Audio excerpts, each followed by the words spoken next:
Дубровник. Намираме се на една от кулите, която пази пристанището. Напред се виждат острови, на които също има фортификационни съоръжения. Някога пристанището е продължавало нагоре. Ето това съоръжение се е ползвало за допълнителна защита на другата част на пристанището.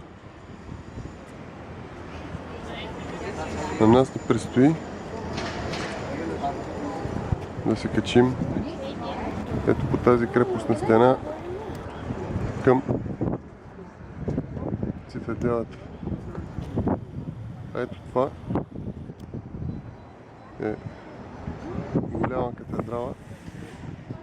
А пред нас виждаме стария град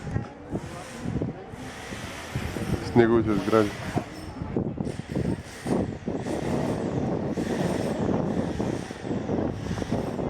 Ето тук в момента се връща тъй наречената подводница, в която смятаме да влезнем. Влиза се вътре в трума и реално и оттам се гледа под водата какво се случва. Пред тази кристално чиста вода предполагам ще бъде много интересно.